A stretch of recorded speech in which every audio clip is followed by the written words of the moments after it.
This Meeting. conference will now be recorded. All right, this was a regular meeting of the Darien Advisory Committee on Sustainability. It is about 12:10 on August 12th, Wednesday. We are meeting virtually. Unfortunately, a number of members either couldn't make it or haven't gotten online yet. So we're going to move forward with a discussion of our agenda, but take no specific action, as we do not have a quorum. As you might expect, we're going to bypass the minutes because we can't approve them anyway. As you might expect, Carolyn did her homework and gave us an email on her items ahead of the meeting. 2A, communication with like organizations. I'll read for the record. The Green Team met again on August 3rd, although only a few organizations were represented with regard to our committee. I received positive feedback on the new single stream recycling signs and a request that there be Saturday hours for the swap shop. I guess we'll have to talk to Dan about that and Ed. I mentioned that the current hours are temporary and I would ask when we might anticipate extending hours to include Saturday. Also, a private Facebook page for Green Team members will be established to more easily share information among our groups. Well, that's great. That's great. That's perfect. That's exactly what we need. Cliff, had you talked to anyone outside of our group that want to memorialize for the meeting? No, I didn't. Any update on the sustainable purchasing policy, or is it still in the same location?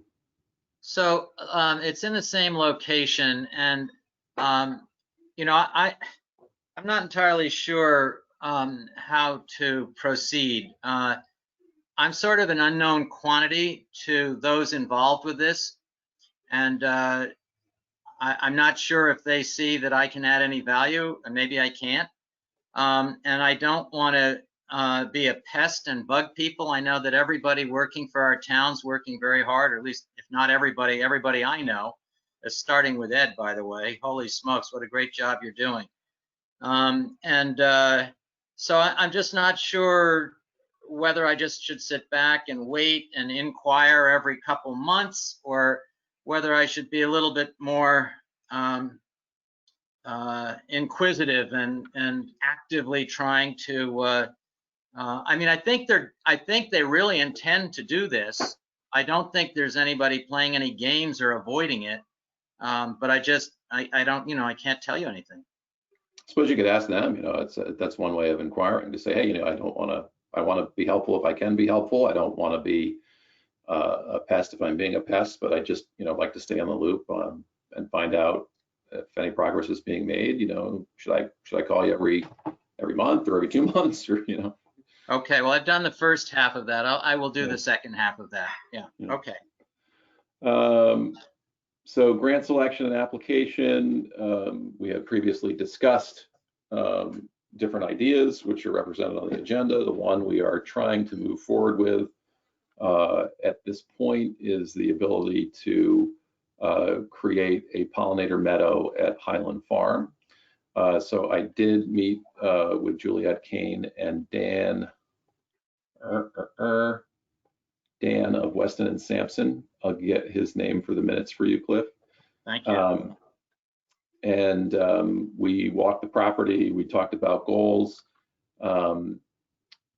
Juliet, who is coming from the Pollinator Pathway folks, said in order for them to support it, they would need the town and Parks and Recs to agree not to use any pesticides anywhere on the property. They gave a presentation to Park and Rec. They feel optimistic that Park and Rec will agree to that based on their presentation, but that is a threshold item that needs to be decided. Dan, for his part, who is the landscape architect hired by the town to make recommendations and prepare a master plan for landscaping in the park, is really in his information gathering phase. He was spending that day. We were out there talking to any neighbors that wanted to talk to him about their views or their thoughts on landscaping in the park. He was talking to us about this idea of the pollinator meadow.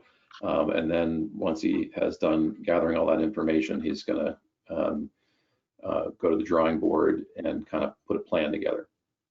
So we're a little bit waiting for him to produce that in order for us to take the next step. If we can get over the hurdle of pesticide use and have an area identified with some ideas about how it would be done identified, and then we have a project that we can start soliciting support for, because soliciting support is a key part of the application process. We have to have donations from at least 5 entities within the community, and in order to make our application, or commitments, I guess, from 5 entities. Sound good? Yes. Did I get that all right, Chad and Hafsa? Okay. So moving on to the town website, this was something that was Pam had volunteered to look into, given her experience. I have no report from her, so I think we're going to move on to 4, unless Cliff, you have anything to add on the town website? I just wanted to ask about the electric vehicle shuttle bus and the charging station. Oh, yeah.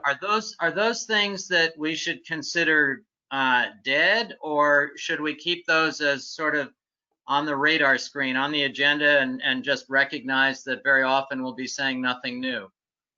You know, my recollection of our conversation was that the committee thought pursuing the pollinator meadow was the best idea. I don't mind having these items on there for a couple of reasons. One, if for whatever reason the pollinator meadow hits a wall, we have other ideas to fall back on. Or if we're not going to use all the money, it's not a $50,000 project, it's a $20,000 project to do the pollinator meadow, then we could do a second grant concurrently. So my sense of the committee was that they weren't suggesting we move forward with the other 2 at this time, but not that they weren't good ideas. Okay, so I think I get that then. Thank you. And in terms of the website, I don't really have any input there. Okay. Similar with Board of Ed wish list. During our discussion at the last meeting, the committee felt that it was likely the Board of Ed had their hands full right now with trying to open school in a safe manner. And this wasn't the right time to be trying to expand their responsibility list with these sustainable items, but I like all of them, and I think it's certainly a way the Board of Ed could move, once we're ready to engage them and they're ready to focus on these sorts of things. So again, we'll just keep it on the radar screen and follow this until we can get some action. Yeah, I agree. All right. Oh, let me go back to Carolyn's comments, make sure. Yeah, okay, so 5B is your next comment. So 5A, the signs look great. Yeah, thanks, Ed, for making that so easy. Did that go against last year's budget? That's a good question, Cliff. Very good question. I hope that answers yes. Yes, it did. Got it in under the wire. Right. Fantastic. Well done. Well done. Okay. Thank you for your effort on that, Cliff. There was a lot of back and forth, and multiple sign companies, multiple design options, and you did a lot of work over the course of that week or 2 to make sure it happened. Well, my pleasure. I already have ideas for the next iteration. Well, if we're not improving, what are we doing? There it is. Looks great.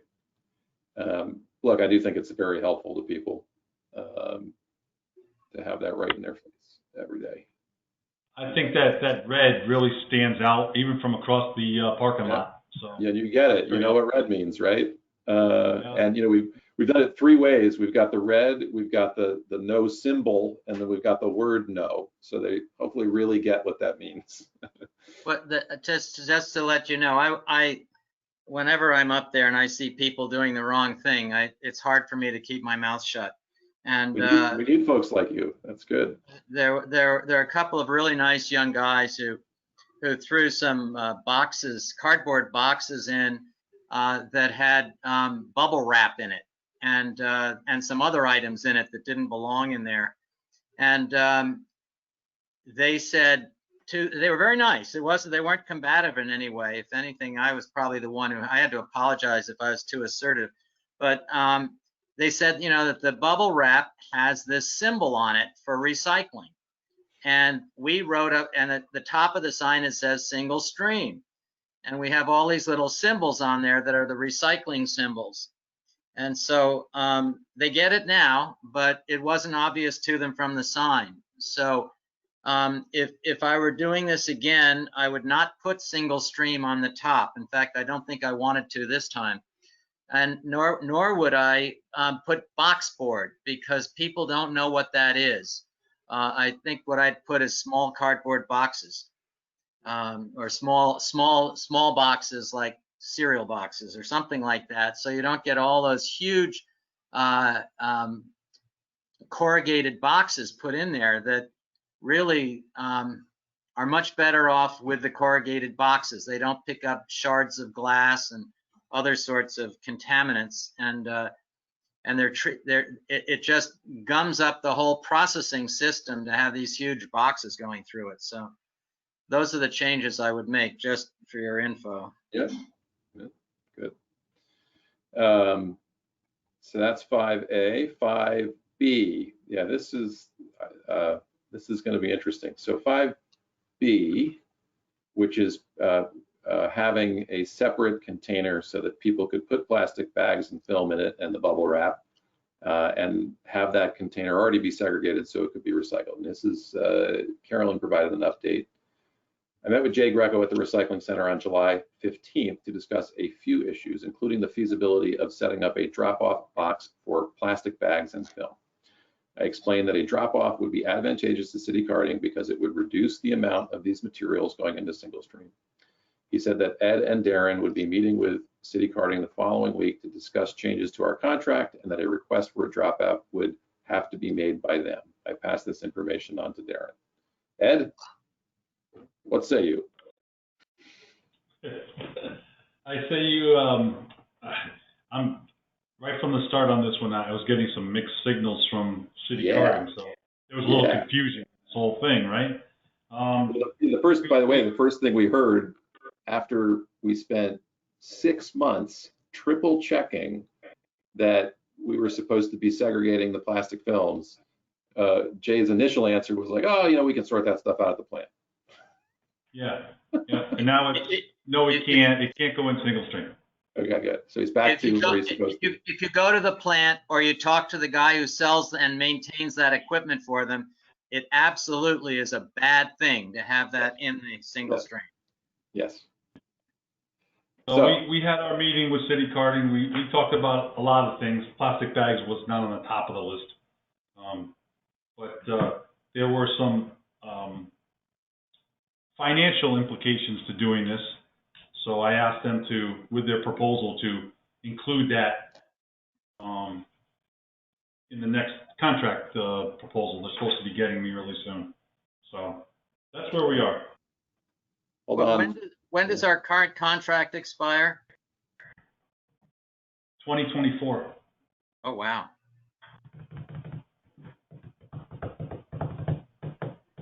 Are you anticipating that you're going to have a new contract before then? Yes, I want to. The whole idea is to renegotiate our contract now and to extend it 5 more years. The idea is to keep our recycling, single stream recycling, as a positive revenue generator. unlike some of the other towns right now. So if I can get them to buy into that, we'll have a new contract, I say within a year. So this is like when you're working with the derivatives market, you would basically accept less than they're currently paying us in exchange for a longer term. That is absolutely correct, Cliff. Makes a lot of sense. Makes a lot of sense. It sounds to me like it should be good for them too. They must be really bleeding at the moment. They are, and I expressed the town's willingness to help them, work through that bleeding process and kind of reduce it. So, Yeah. like we did last time. So. Yeah. Okay, that's great. Thank you. That's clear to me. I was a little distracted only because I did receive emails from 4 of our members that are having trouble logging on to the meeting. So I've sent them another invite straight from the meeting.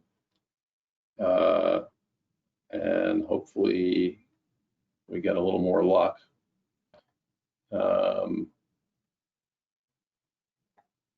Anyway, just wanted you to be aware that they didn't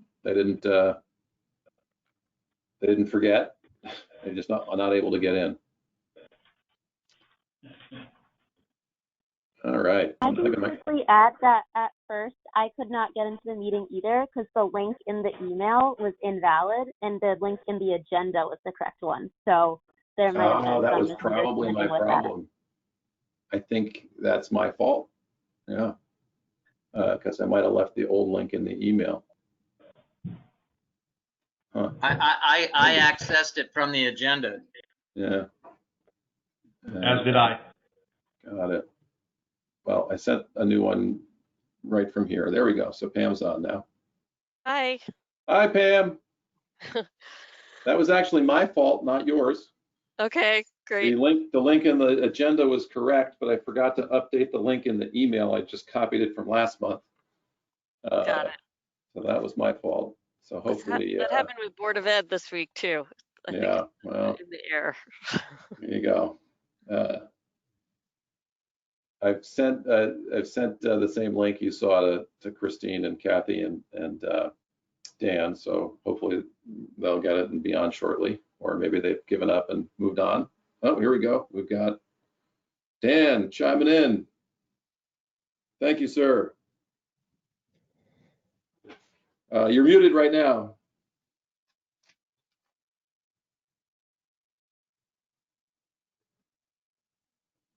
So that now gives us a quorum if Dan is in too, and Yep. and we could We can go back and do the minutes. Yeah.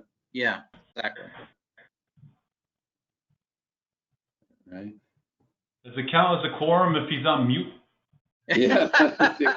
And not in He screen. can give us a thumbs up or a thumbs down, so that'll work.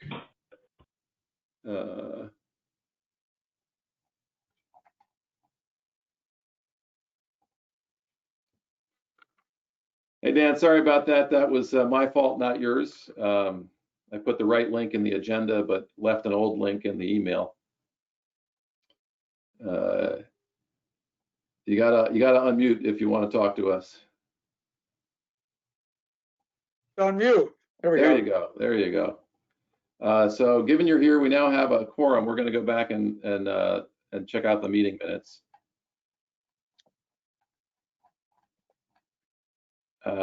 So the last. While we're waiting, Cliff. Yeah. I have asked to have a sign made, a hand sign. On one side will say full. On the other side will say probably only drop-offs. Drop-offs only. That's what it is, drop-offs only. Because when it gets full, we don't want people looking. We've got to get rid of people so people can drop off. So I talked to Ed and he said, okay, get one and I'll pay for it. The fellow that did our signs, do you want, can you still get to him? Oh, sure.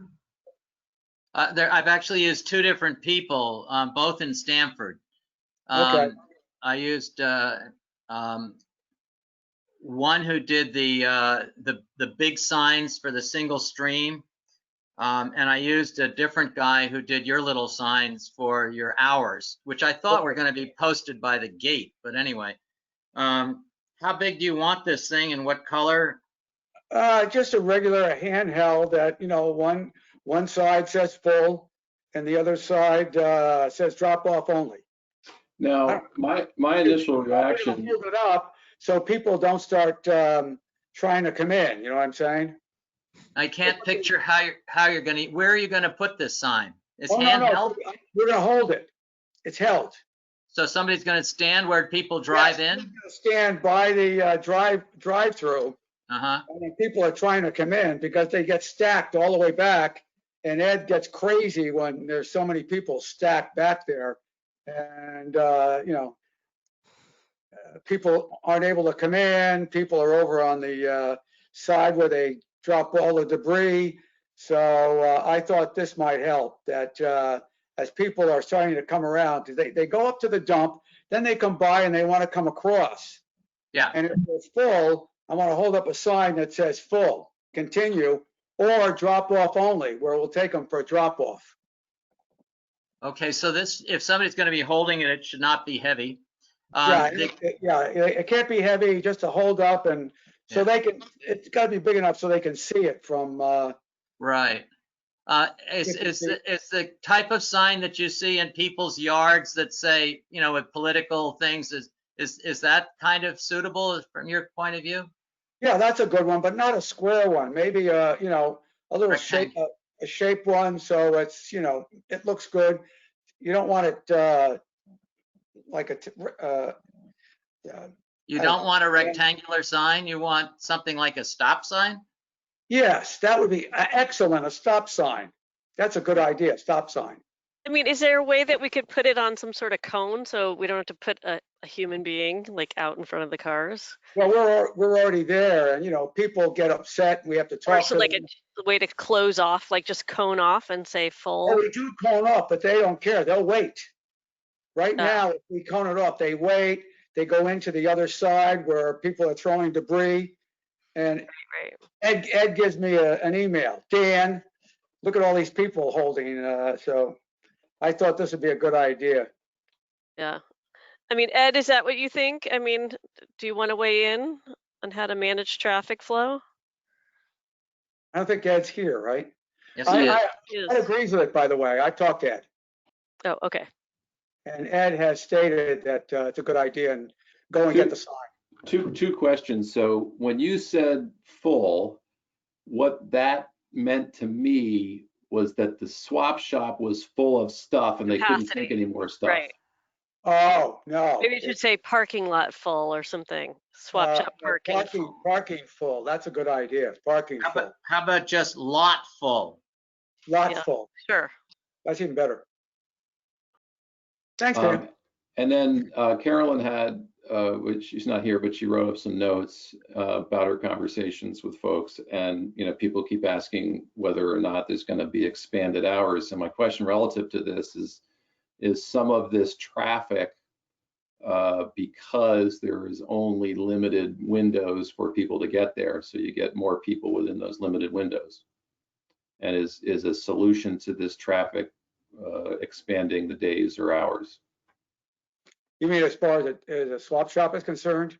We just don't have the people. Yeah.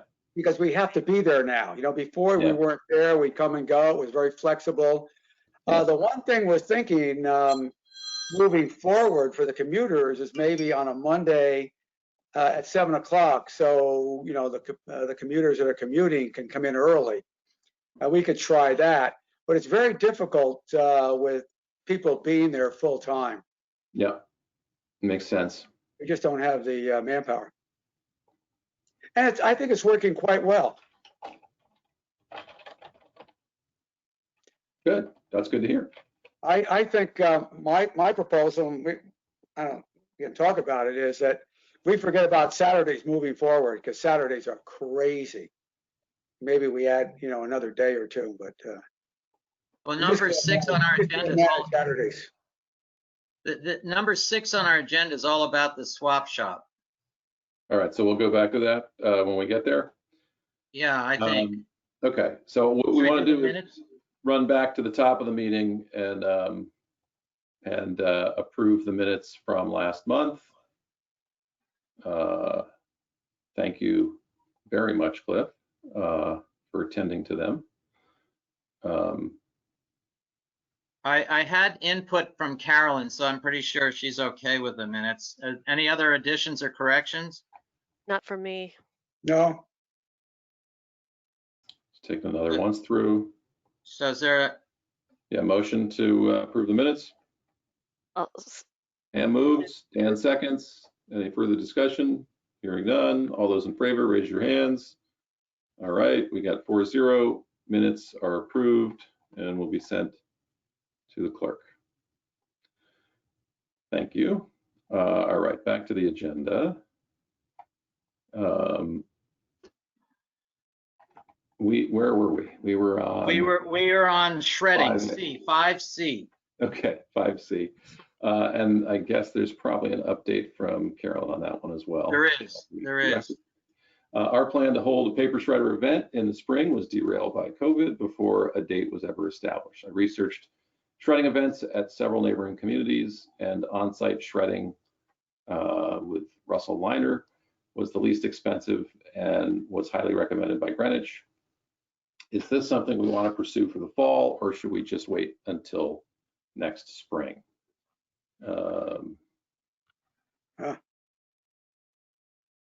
good question.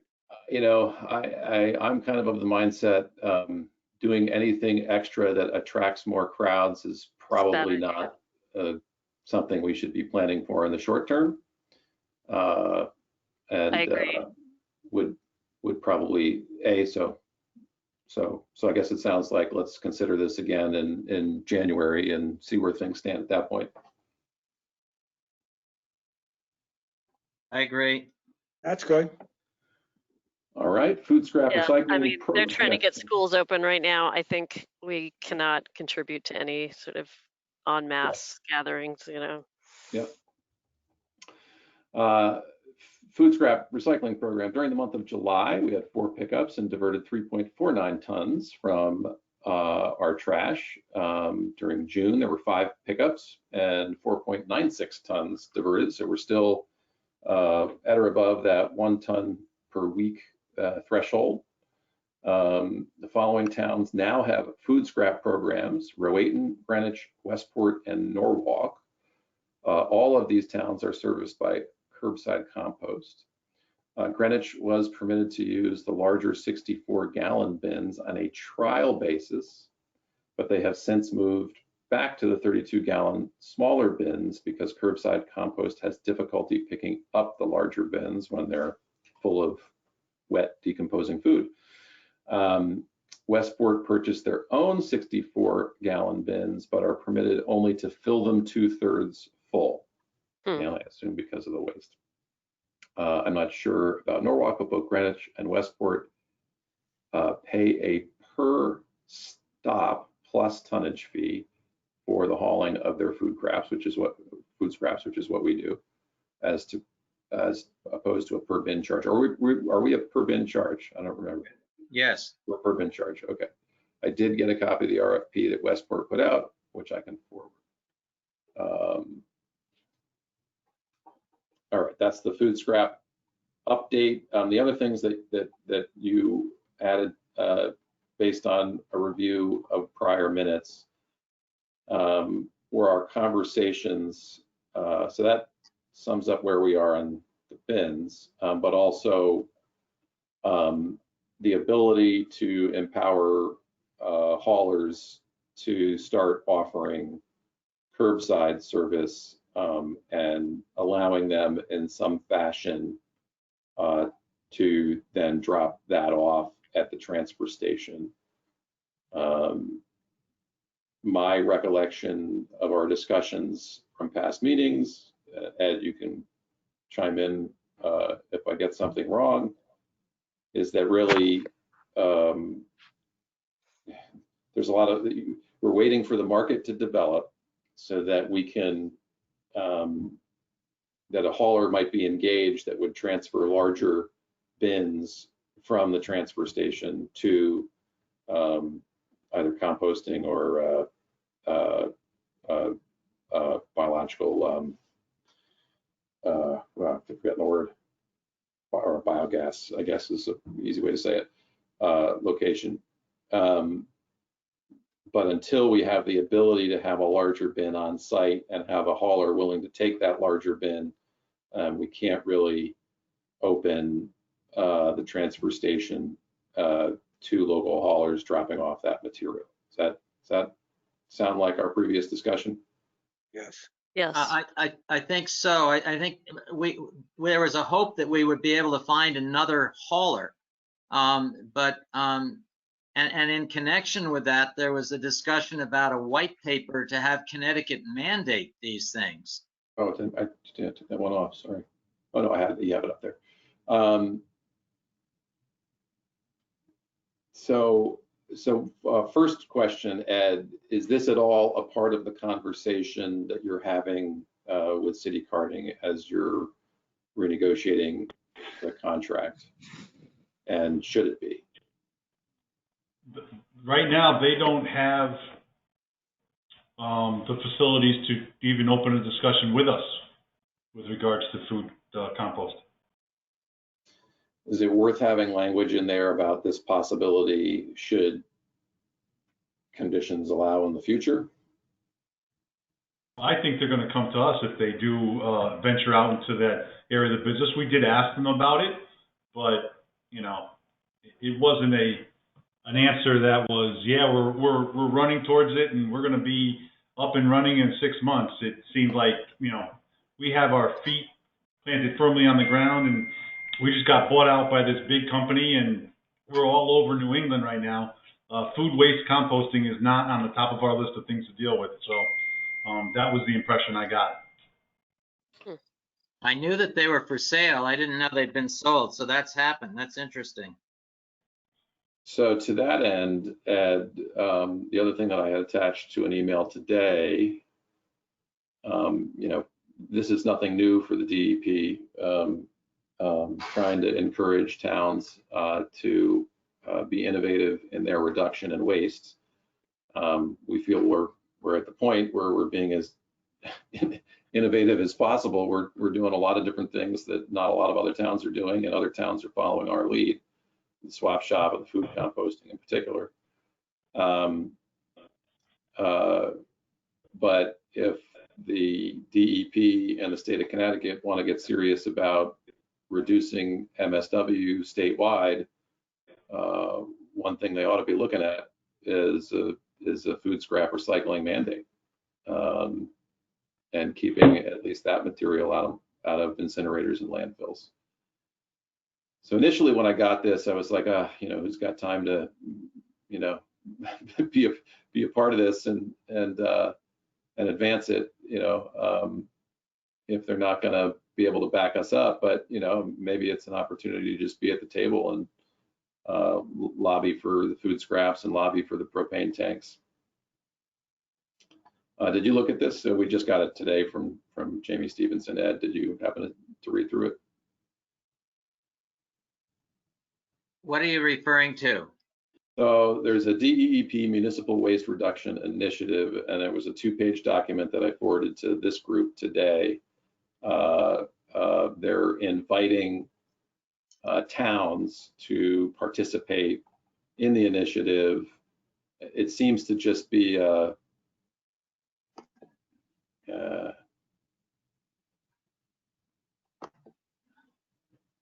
yeah, I don't know. I don't know how to describe it. Yeah, I read that. Yeah. That to me was almost sad. It was like, these are all these things we want to do. We know we need to do them. We're in some serious trouble here with municipal waste. So please think about what we can do.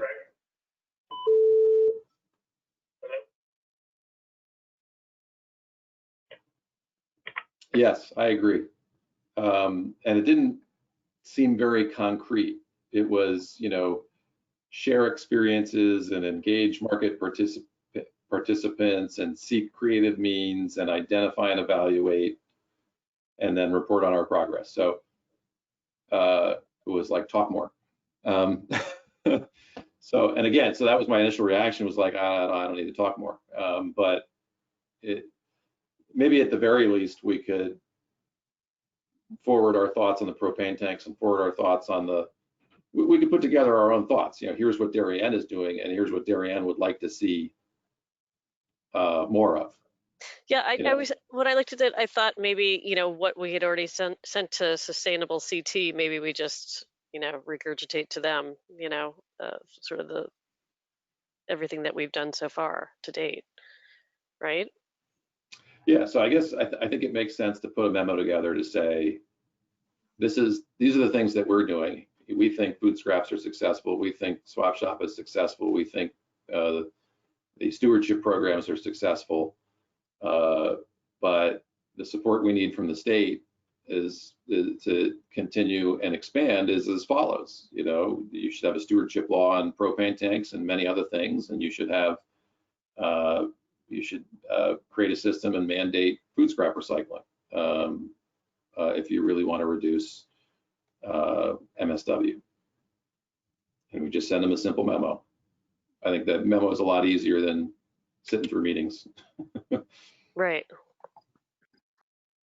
Why don't I try to put my head together with Carolyn and see if we can't get a draft of something together? Thank you very much. I think that's worthwhile. Back to the agenda. All right, so that covers 2, 3, 4, and 5. The only item, and I think maybe we'll wait till Carolyn is back to discuss 1, the idea of doing a mailer to advertise the food scrap program. I think the idea has merit. We have some budget now for the next year, and ideally,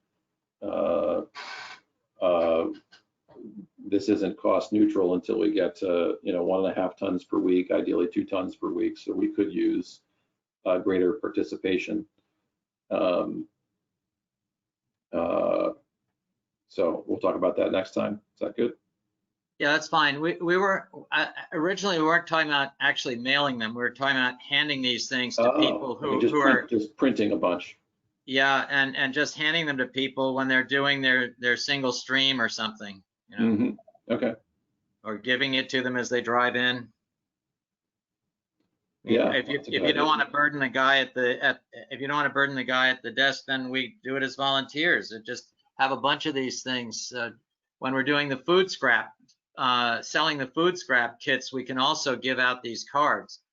Yeah, we were giving out our brochures when we were there, but it might just be easier, instead of setting up, the whole show, to just, pick a day and hand them out to the people that are there dropping off their recycling. I still think that's a good target audience, because it's the people that are driving there anyway and care enough to recycle anyway.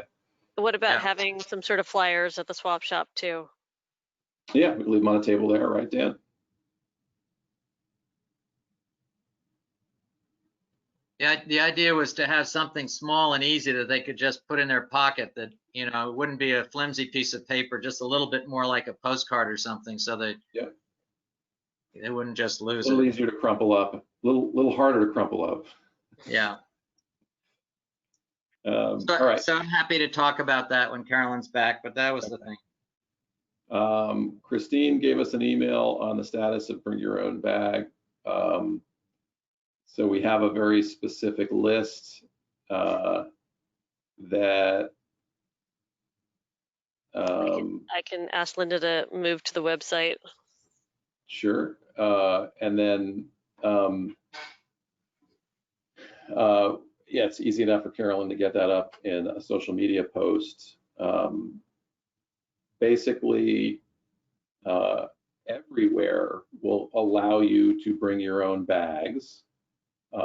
Most places then require you to do your own bagging, and a couple of places will use your bag and bag your groceries.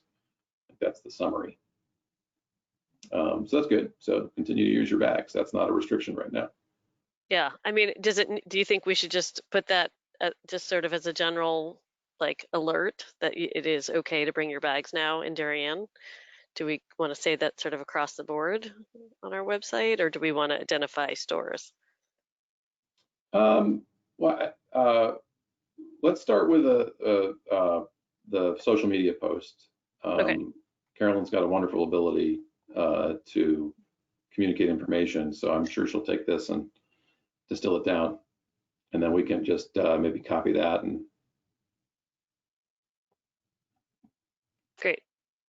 I definitely would like to see it get to the newspapers, because she's kind of preaching to the converted on the social media.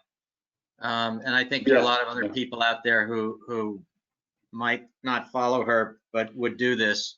well, it could be time for, you know, a letter to the editor or an article anyway, to just say we could have multiple updates, right? We never went to the press with the swap shop, I don't think.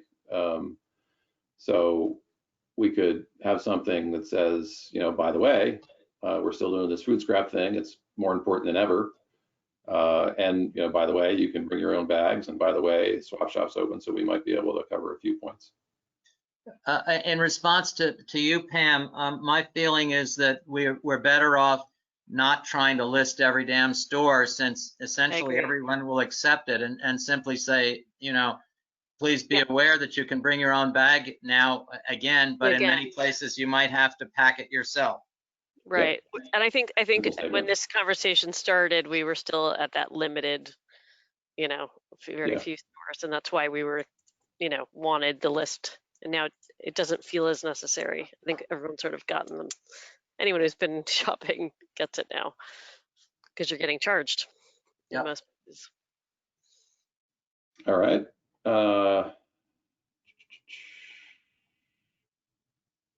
Carolyn also wrote about carry in, carry out. Let me go check that out. My understanding from Parks and Rec is that this is a policy that they plan to pursue, but we haven't had any updates since last month. I think that's good enough. Yep. Propane canisters, I asked Jen Heaton-Jones of the HRRA to keep me in the loop vis-a-vis drafting legislation for the next session, and I will follow up with her prior to the start of the session. The canisters do not seem to be a problem for Wheelabrator, so I'm not sure if they would be willing to work with us on this, but I will follow up with them, Rubino Brothers and Norwalk, once I have the proposed legislation. All right, well, now we're down to the swap shop. You're on, Dan. Put the lights on. We're very busy. Let's put it that way. It's like Saturday on Monday, Wednesday, and Friday, which is good. And instead of people coming in on a Saturday, they're really coming in during the week. So it's working quite well. And I think with that sign, it'll be even better on that. So we had a few items that we included on the agenda just to make sure we recalled things correctly. And we remembered that when in the minutes from when Jane came in and stood in for you at a meeting or two, that the idea of creating a swap shop brochure, which then also could be used to kind of populate a website. Yes, we talked about that. Yes. Yeah. It seems like a neat thing to have something there that would be a little informational. You know, it's got the hours, it's got the do's and don'ts, it's got the you know, things that you don't accept or whatever it is, and put some kind of piece together. And I think I don't know if it was you or Jane was going to try to compile what those words should be so that we could create something. Yeah, she was on vacation for a number of weeks, and I'm going to have to get back to her. I'll probably see you tomorrow, and we'll talk about it. Oh, great. And then we also talked about the excess vases from to Nielsen's or the Gardner Center. A lot of times we get a lot of vases, and they just don't go. So I was thinking of talking to Nielsen's and the Gardner Center, but after this meeting, I want to discuss it with everyone. But I think it's a good idea. It's worth the conversation. I'm I sure have a truck, and other people have vehicles where we can just drop them off if they don't want to come for them. And They they're probably from there to begin with, right? Yeah, you're right. They are from there. Probably their stuff. You look at the back and it says Nielsen's. Right. You know. Yeah. Talk about recycling, right? Hey, they could probably sell them for half price. Why not? Yeah. But you know, when you get a bouquet, you know, sent to you, it's always in a vase from one of those places. So Exactly. I'm sure that's exactly what you're getting. But I wanted just to make sure that you're all in agreement, and I will go and talk to them about it. I think it's a good idea. See if it's something they're willing to take on or to And receive. also, you know, they host a lot of like little events. Nielsen does, you know, sort of fundraisers at their space, and I would think maybe stuff like those vases could be, you know, repurposed again for their event planning. That might be an angle to take rather than, you know, That's a great idea. They can always give away there afterward. Yeah. Yeah, great idea. Just for their events, so that, you know, maybe, you know, when they're doing fundraisers for, you know, the YWCA and all that, hold stuff there. Because a lot of times they'll give away old plants at those gatherings. So here's the pot for you. Good idea. Yep. And the covered area for furniture on hold until Saturday. We'll have to talk to Ed about that one, because I know Ed is not in full agreement on that. And we don't have any Saturdays to begin with, so I think it's a moot point.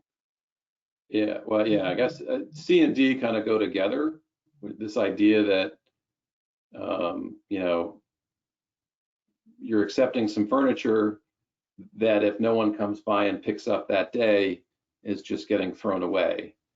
Right. And you know, it'd be great to have a little longer shelf life because that would increase the potential for someone to take it, right? Like, oh, I got to go back and grab my truck and then I'll come and get it tomorrow, or, you know, whatever it is, or just, you know, more eyes on it.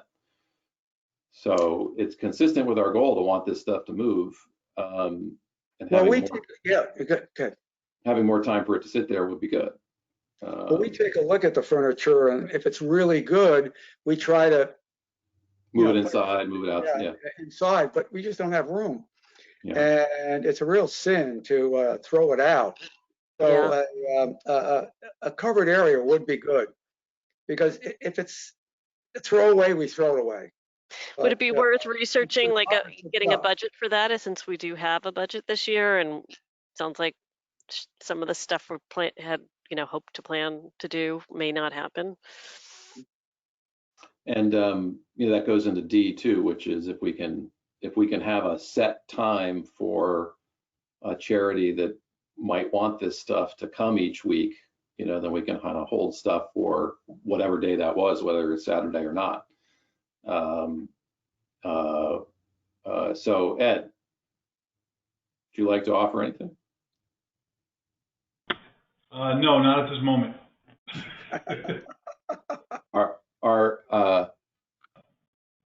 So I'm thinking when we talked about this the first time, I think we were talking about simply having like a slanted, it could even be a tent roof, but or any kind of thing. It doesn't have, just to keep the rain off it, so that you could have it for a few days, not a long time, and that every week anything that was not taken would be removed by some agency that could use it. So that was, I think, the thinking. You know, if Mondays could be furniture drop off and Friday would be charity pickup, and, you know, something like that. So the one thought, it does have to be somewhat durable in nature. You know, we're putting it up. If a tropical storm, Isaias, comes through, you know, we can't put something too flimsy there, right? That would cause a problem. So, you know, basically we're creating a covered carport, if you will, to just keep rain off of it. But it does have to be at least meet some level of durability and permanence. Once you have it there, it is over 6 feet tall. It is a structure. It does require approval to put it there. So there is a process with the town you'd have to go through to actually do it. So it's not, although it seems as easy as, you know, getting a 20 by 20 pop-up tent and throwing it up, it's really not that easy if you want it to be there effectively permanently, and which also probably drives the cost of it. I'm not saying these are reasons we shouldn't pursue it, but we should pursue it with the right scope in mind, that it would require all of these steps. Yeah, you know, quite frankly, I'm for it. You know, I think we are throwing away too much stuff, and I think we would move more if we had the ability to store, you know, 10 or 12 items for a few days. Well, right now, it's really good. I hold it outside unless, you know, I look on. Right when it doesn't rain, you just leave I it there. take a look at the weather and I say, okay, it's not raining, leave it there. Yeah. So we're doing that. You know, I just can't throw it out. So, you know, like Monday, we knew that, you know, Tuesday and today, this afternoon will be fine. So in that case, we hold it there. But if we see it's going to rain the next day, and Hamza, do you think that another tent for our swap shop would be a sustainable CT community matching grant Great idea. eligible item? That's a good idea. Are you asking Chad? Yeah, or Hamza. They're trying not to nod or shake their head. I think. Oh, you can go, Hamza. Yeah, I would say I would be a little conservative of whether that would be funded or not. Like we could definitely ask Abe, who is like kind of overseeing all the community match fund stuff, if that would be a eligible project. But my short answer is I'm not sure. I think it'd be better that we checked.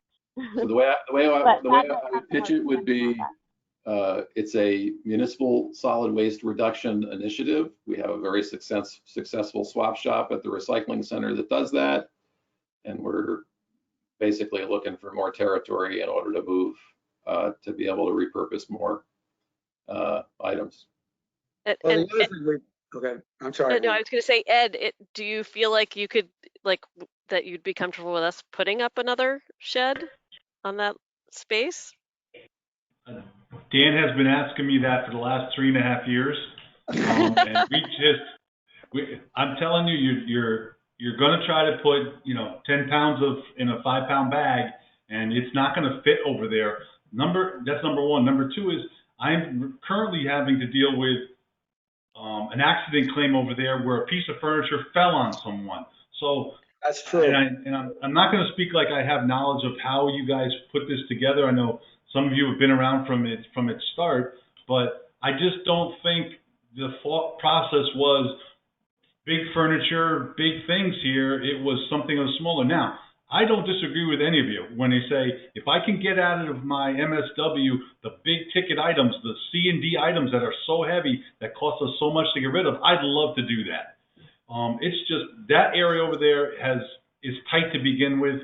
I think we did our really best to kind of move it around and get us plenty of parking, access, some wider driveways. I just don't think the room over there is begging for a tent.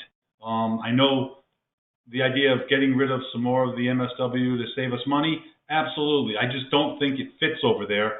And, you know, I'm sorry, I'm not in full support of it in that respect. Ed, you're right. Ed has a point there. It's true. What about considering having like a spring event, maybe at Highland Farm, where we had sort of like the Boy Scouts, you know, tag sale, but we're not selling, where it is sort of a day swap shop on community property, just a day, and people sort of hold on to their stuff until the spring, and you know, we have like we all volunteer between the team, and you know, maybe we get, you know, some of the green committee over. Well, you know, we used to do that with the spring cleanup. You just put it out front and someone took it. Right. Well, that's what I mean. I remember that when my kids were little, and yeah, that's sort of what you know, made me think of, like, is there a way to have a neat initiative where maybe out front of our houses again? I don't know, Ed, why that, you know, is that just like you know, like uncomfortable for people to look at in Darien to have those pieces of furniture out? It was a cost item, right? We had to go and they had to go get them. Yeah. But I mean, if we use something like Highland Farm when the parking lots are ready and all that, where people could come and have a day, I don't know. I think it could be Well, cool. the other thing we do is I know the people that like furniture, and they come here. You know, they come in, and some people like bicycles, some people like furniture to take up to Bridgeport and certain areas. And I've told them, come in 20 to 1 and pick all you want. So that's what I'm doing, because I know the people that come in every day, and sometimes they used to come in 2 or 3 times a day or 4 times a day just to take things to Bridgeport or to Stamford or in that area. So I've informed them, look, you know, forget about the rules that we have up on the board there. At 20 of, come on in and take what you want. So that's been very helpful. To that end, I'm trying to, I've reached out to my contact that does the Boy Scout tag sale and trying to get a list of the entities and charities that do pick up stuff after the sale. And maybe that's it. Maybe we do this in a more organized fashion where maybe the swap shop closes at 1 and you have a 1 to 1:30 window for approved charities and entities to come in and take stuff, and you have kind of a schedule when they come. Yeah, I mean, maybe we need a way to clean out the swap shop faster so that we can hold bigger items more frequently. He wants one bucket. I'm charging for 1 bucket. All right, well, right now, so we're moving on the agenda. I'm sorry, Cliff, did you have something? Well, it ties to the next thing, E. We were saying that if we got this list from the Boy Scouts or from wherever, when people bring this furniture to the swap shop, especially big things like couches, they can say, I'm sorry, we don't take it, but here's a list of places that do. Great idea. That's a good idea. Cliff, that's a very good idea with addresses and phone numbers. Yep. I like that. All Yeah. right. We will do that. So the one question that comes down to this, these might be out of town entities or individuals, right? And, you know, because it would assist with the functioning of the swap shop and our goal to reduce MSW, we are talking about allowing a pre-approved list of those entities in to take some of this stuff. No, the idea is the person comes in with their sofa, you say, sorry, can't take it, but here are people who can. Here's a card, like we were saying with the postcard. Here's an address, and so we don't even get into that. Call up and they'll take it. Yeah, that's a great idea. Here's a cheat sheet.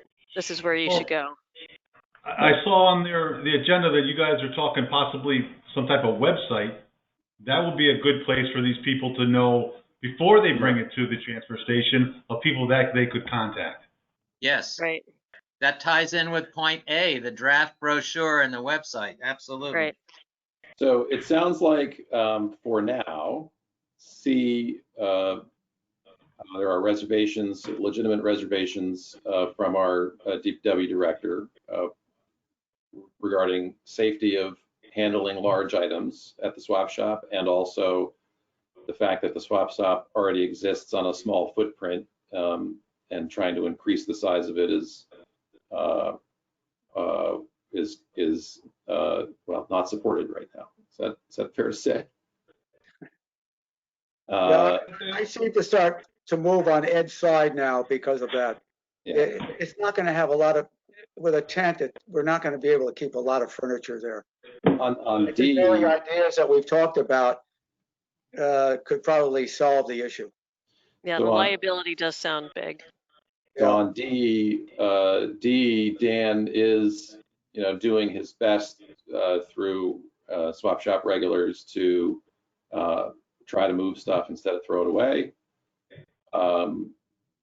E, we're going to wrap up into A, try to prepare an informational that can be in print and on the web that helps guide people on the do's and don'ts of the swap shop and give them ideas for where to donate the things that we're not accepting or are difficult for us to move. And then Dan's going to have a conversation about the basis. We good on swap shop? Good. Yeah. Moving to 7, our committee for our budget. So we are starting from July 1 fresh with $2,500, I believe, Ed. Is that the line? Hold that thought. Hold that thought. You're looking through your paperwork now. Let us know. But hey, hold on, Greg. I just have to grab a number. The 2,500 I normally split between you and the DEG. Got it. So somewhere around 12.5. Yep. Yep. One idea for use of those funds would be to get a few T-shirts for volunteers. If we wanted to be down there helping people out, recycling or selling food scrap kits, we would look semi-official with a bright shirt that says something inviting on it. I think that's a great idea. I think we should get shirts for all who are willing to volunteer and be down there and help people out. Like for the swap shop volunteers as well? Oh, No, we were thinking, go ahead.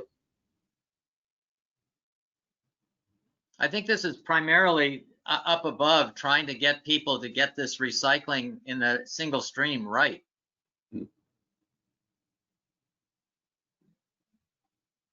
Yeah, so I guess what would the T-shirt say? Or could it have just the recycling area arrows and like maybe the wave and Darien, like the wave in the middle and Darien? I don't know, something. One of the things, recycling questions is something it might say on it, or may I help you? Those are the types of things we were talking about. I think we're running late here, and I would suggest that we think about it. We've established that we've got the money. Now we need to think about what exactly we want to do, and let's talk about it next week, next month. That sounds good. I'd like to do the same with the Energy Task Force stuff, as I doubt there's much of an update, unless you want to correct me on that, Ed.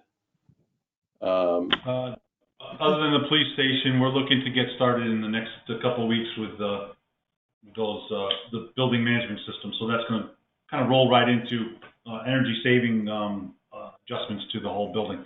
Yep. All right. Anything? Well, this was a very encompassing agenda. I doubt there's anything we want to add for next time, but I always ask the question. All right. Thank you for your time. I'm sorry about the glitch. Unfortunately, we lost Kathy and Christine because of it. I will hopefully make it perfectly clear next time how to log on. And we adjourn the meeting at 1:15. Terrific. Thank Do we need to move? Do we need to move that? No. It sounds like you just did, and Dan seconded, Okay. and we're all in favor. Okay. Bye-bye, everyone. Bye. Thank you. Have a good month. Good luck at school, Chad and Hamza. Yeah. Good meeting. Thank you. Good luck to you guys. Thank you. Bye. Bye.